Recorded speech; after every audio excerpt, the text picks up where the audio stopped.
So this was Monday morning. Obviously, the chaos had unfolded over the weekend. Sam begrudgingly weighed in, clarified that, of course, they'd never taken money for an ad read by the Kamala Harris campaign. And then they did their entire show for 3 hours. But at the tail end, somebody sends a question during the IM segment and gets a little bit of the tea pried out of them. Let's go ahead and take a listen. This isn't about you. She has some issues bubbling up. Keep up the great work, everyone. Thank you. It seems clear, but yeah, just odd You are lies. having an emotional breakdown right now. A little bit. Odd lies about the Majority Report doing paid ads for the Kamala Harris campaign. Odd lies about that I would not be able to work for a living for the rest of my life. I'm apparently said to her, I got news for her.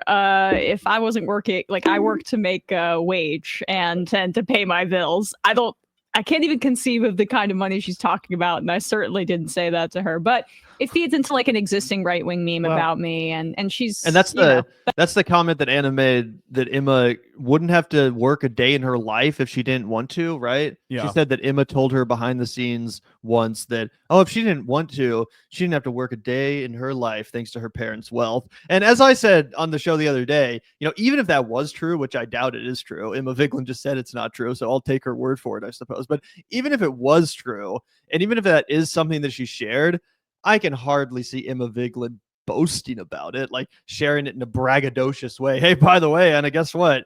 Me? I don't have to work a day in my life if I don't want to. My parents so rich, I don't have to work a fucking day in my life. Like, I just cannot see Emma Vigeland bragging about that. I can't see her taking that tone when disclosing that piece of information, even if it was correct or accurate, which again, I kind of doubt it is. Oh, 100%. And listen, it also just doesn't stack up with the stories that Emma has told us when she's been on her own podcast, right? When she's come on the Vanguard, she's talked about how TYT didn't really pay her enough when she was first starting out. She wasn't able to have her own apartment. She had to live with her parents. If she was rolling in dough, if she had a fucking massive trust fund that was going to be a gravy train for her entire life, pretty sure she would have just gotten herself a nice little 1-bedroom in Manhattan instead of living with her parents, right? I'm pretty sure that she would have not been so stressed about how little money she was making. And also, a lot of people on the left don't understand or don't appreciate the fact that you can come from a wealthier background. You can come from a background of privilege, and it doesn't mean that you have this fabulous generational wealth that's going to take care of you for the rest of your life. It might just mean that, yeah, I didn't ever have to worry about where my meals were coming from. I did get to play sports after school. My parents paid for that. And yeah, they helped me with the college fund, right? That is an extreme privilege. It's a huge leg up. A lot of people are really grateful for that, but it doesn't mean they go the rest of their lives without working. It doesn't mean that they don't have to earn an income. It doesn't mean that their parents are paying their rent every single month, paying all of their credit card bills, paying for all their stuff, right? That would be ridiculous. But she was totally joking about saying she was jealous. I have two reactions to that. Yeah. One is, let's talk about a pay reduction. Yeah. Two, I remember when I was feeling down about my role on Bob's Burgers, and I called Tim Pool. As Tim Pool told everybody that I, in confidence, had told him I was very upset about what was going on there. It's embarrassing. And when he broke my confidence in that moment, that was also very difficult for me. So I have this type of experience. Sam is being facetious for people who don't know. When the capacity. Like I don't get too involved in this, and Cenk was upset about me calling him something that I never called him, and apparently this is what triggered his big jihad against us. That's fine. I don't care. I'm happy not to have to have conversations with him. But to claim that we got advertising money, and people who watch the show, who pays our advertising things. I read them. And like the whole point of advertising is to read the advertisement. To expose it to your audience. But the insinuation is that you would have to come clean about it. Is that we have gotten money from somebody. In this instance, the claim was that we had taken money from the Harris campaign to promote her without telling the audience. Now, here's the thing. People can say we're hacks, we're DNC shills, we're MSDNBC or whatever it is, or MSNBC or Sam. or we're Shit commies or shit libs or whatever. It doesn't like the whole range. Like that's an opinion. But when you accuse someone of actually doing something that is a material thing, and it is a complete lie, that's like a dangerous claim to make. It's defamatory. I would agree. And it's in writing. Crazy. Also, let everyone remember that Sam Seder, maybe a month or so ago, invited Cenk on the Majority Report to have this discussion, to have this conversation. If Cenk really felt that he had evidence to this effect, he could have come on this show and said it to their face, challenged them and said, hey, you want to mock me for my Polymarket investment? What the hell? You guys have been taking money from the DNC and I got the receipts. You guys have been promoting Kamala Harris and I got the receipts. You're corrupt. That could have ended the Majority Report's reputation single-handedly. It could have ended their credibility in the space. It certainly would have massively tarnished the way I feel about, Sam and Emma's integrity and that of the show, right? If I found that out. But of course that didn't happen because Cenk has no evidence. He's just making shit up. Same thing with Ana Kasparian. She's just making shit up. She's the one who said this. She's just making shit up with absolutely no proof. Oh, 100%. And look, the fact that he brought it up as defamatory, I think is a real shot at the fact that Cenk's been trying to promote himself as a reputable news outlet. I don't think Sam's actually interested in litigating against the Young Turks. Of course not. But it is a fly in the face. It's a little bit of a strike in the fact that, I'm the real serious journalist. Like, no, you're not. You don't have any receipts. And the fact that you couldn't even wrestle Tim Pool to the ground metaphorically when you guys were having a debate about Tenet Media, right? When you do have the receipts, now you're just making shit up, right? True. That's such a great point. Yeah. It's crazy. He totally let Tim Pool bulldoze him in that exchange, even though he did have the receipts. You're right.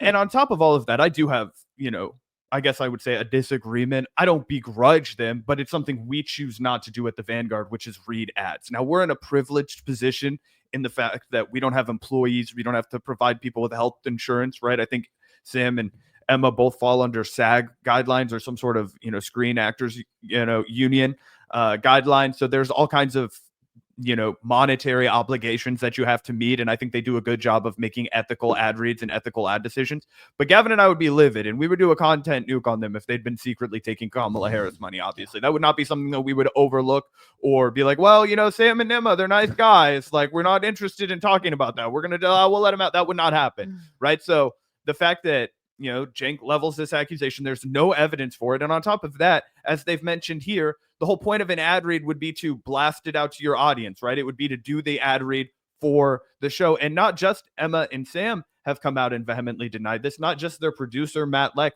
but also regular hardcore fans of the Majority Report. They're like, I've listened to Majority Report every single day on my way to work or on my way home from work for the last 10 years. Okay. They never once ran a Kamala Harris ad. I've got plenty of criticisms of Sam and Emma's political strategy. Taking a Kamala Harris ad read is not one of them because they never did that, right? So it's patently false. And I think it just continues to make the TYT network look unserious, right? As the only thing that they have is this, accusation that they're more serious than everyone else. Yeah. Also, now that I think about it, did anyone do a Kamala Harris ad read? Like even the most shit libby Democrat hack channels, like even the people in the Destiny sphere whose whole point is literally to be a Democratic propagandist, did they do, like, did David Pakman and Brian Tyler Cohen? I don't think he just did a Democratic Party funded Kamala Harris ad read. I mean, obviously the point of his show is already to be propaganda, but I don't remember that. It seems like even those people would understand that that would be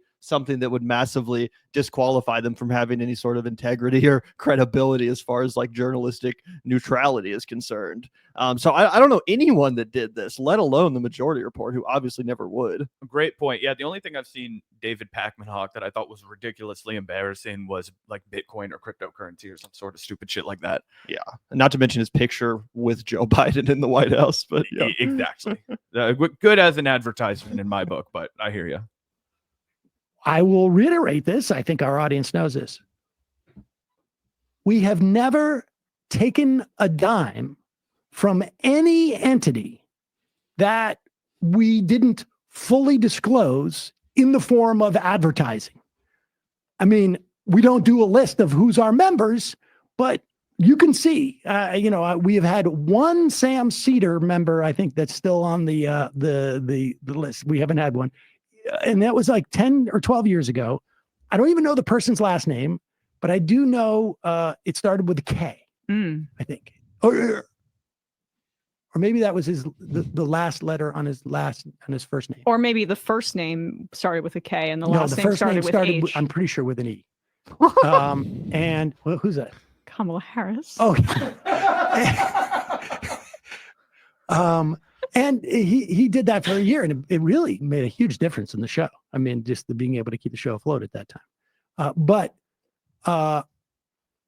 that is it. And the idea that someone would make up such a flagrant lie is honestly makes me nervous for that person. It's like even though wellness checks. I have absolutely no. She made up a lot. Like the fact that she put that such outrageous lie beneath the lies about like our personal conversations made it pretty obvious that it wasn't true. Then when I combine that with it was on Twitter at 1 a.m. in the morning, LA Eastern time, admittedly. Yeah. Oh, was it Eastern time? Yeah, it was 11:28 Pacific Standard Time when Anna fired the last tweet. I will still justify that it's the middle of the night. Nah, but yeah, I don't think so. Well, still It's late evening. Still fairly late. But with that said, Itov ala mak sirah. Itov ala mak. That's vote Kamala Harris backwards. So I guess people hadn't been noticing that throughout the rest of our. Oh, you didn't like that one? Wait, but you had That's the the words. subliminal messaging. You That was a funny joke. I saw Matt made a similar joke on Twitter that if you play this interview backwards, it says vote for Kamala Harris, and it was an interview with like a pro-Palestinian voice. If you actually you take apart the Vanguard and rearrange the letters, it spells coconut pill. Did you know that? True. If you like pina coladas and getting caught in the rain, the Vanguard. If you hum that backwards, it actually sounds like our theme song. Yeah, it says look out the door if you hear an ambulance. Yeah, it's crazy. That wasn't all that we heard from the Majority Report, though, Gavin. They followed up the next day with a phone call from friend of the show, Hank, who you guys might remember is working on a documentary. He's Winners and Losers in Chat, and he was a former employee of the Young Turks. He's been a whistleblower. He's long documented Cenk Uyghur's attempt to, break up the union, undermine the union, and a documentary called Tell the Truth, Cenk. And he called into the Majority Report the other day. We won't play probably all of it, but just wanted to give everybody a little bit of a taste. They were giving a platform for this fellow whose name will pop up again later on in the live stream. Yep, absolutely. And before we get into that, I do just have to say again, it's crazy to me that Ana Kasparian can't just fight this battle in the actual war of ideas, right? As cringy as it sounds, her and Jane keep talking about progressives, they just get so triggered when someone disagrees with them. They can't handle anyone straying from the orthodoxy, right? That's kind of been their whole shtick. And Anna keeps talking about how back when I was infected with the Trump derangement syndrome, it led to me being dishonest, and I feel really bad about that. I spread false news, and I tried to get people emotional for reasons in retrospect that I don't necessarily agree with. But to see Emma and Sam here just laugh at the lies that have been spread in the last couple weeks about them and their platform, just the completely unprovable fucking lies from Cenk and Anna. Again, it shows so much regression. It shows so much regression. And again, she literally, Ana Kasparian said she left progressivism because she was misinforming people, because she was spreading falsehoods and lies on the show. And now she wants to go on to say these things about her former colleagues with no proof whatsoever. Like, do you have any idea as to what would compel someone to do that, Zach? Like, Anna knows that Sam and Emma can debunk this. She knows it's not a fact. She knows she's lying. What's the point in spreading this?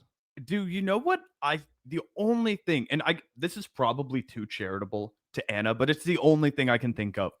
I wonder if her media diet is so poisoned right now that she's been so attracted to anybody that will kind of applaud the Young Turks or validate her POV that she's gone down a weird rabbit hole where she's consuming content from smaller YouTubers that are totally not married to the truth at all. And she's kind of repeating their talking points that they'll deliver about the Majority Report. A lot of misinformation abounds about the Majority Report. A lot of things people will spread about Sam Seder, about his connections to MSNBC, about how he has connections to the Democratic Party, how you can't trust him. And this comes on like the fringe Jimmy Dore left, but it also comes on the right wing, right? And you see it across the board. And I'm wondering, and again, this could be too charitable for Anna. She could have just been stupid and decided to make something up. But I'm wondering if maybe she heard a smaller YouTube channel make these kinds of accusations like, oh, Emma Vigeland is a trust fund baby and she has all this money and she hides it. And they're taking money over there from Kamala Harris and they're doing Kamala Harris ad reads. And she's tipsy in the middle of the night and she just lets it loose thoughtlessly without thinking to fact check it. She probably thought it was true, but she's so dumb and she was probably a few wine glasses deep or maybe a Xanax deep. I don't know what her proclivities are. Maybe she was smoking a doobie, though that typically doesn't make you so catty on the internet. You know what I mean? And she just fired away without thinking it through and without bothering to fact check it. Meanwhile, it's going to totally nuke her credibility when she says, oh, I just care about getting the facts straight. It's like, no, you don't, dude. You care about like belittling the left, villainizing trans people, and making homeless people less safe in Los Angeles. That's what you care about. Yeah. Again, it's just mind-blowing that she would say something that's straight up disprovable, something that's straight up she has no evidence for. Like, at least, you know, when Jimmy Dore would go with the low blow against Sam Seder and say, well, you know, you used to take money from MSNBC until they canceled you, right? Until they fired you. So you're clearly just a wannabe Democratic propagandist. And that was a low blow for sure, but at least it was rooted in the fact that, yes, Sam Seder did at one point work for the MSNBC, right? And at one point, the Majority Report was a Peacock affiliated program. So at least there was a kernel of truth there. At least you could kind of cast doubt on their integrity by saying like, oh, you're affiliated with, you know, MSNBC, or it's the same thing they do with Mehdi Hasan, right? Sure. Oh, you were, you know, working for the establishment. At least there's a kernel of fucking truth there. To just say that you're taking money from the DNC or from Kamala Harris when there's no proof of that whatsoever. I mean, that is defamation. That is straight up defamation, like Sam pointed out. 100%. And it doesn't seem like that's a huge concern over at the Majority Report, but I have been enthused by the fact that they're now, you know, taking a more aggressive tone with the Young Turks. You know, they're kind of walking the line between like, I'll swat at them when it's warranted. When they absolutely make me the rest of the time, I'll ignore them.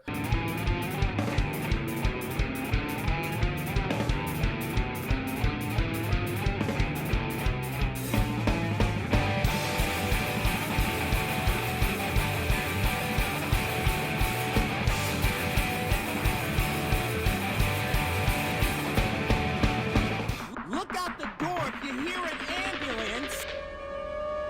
The Vanguard will be there, sir.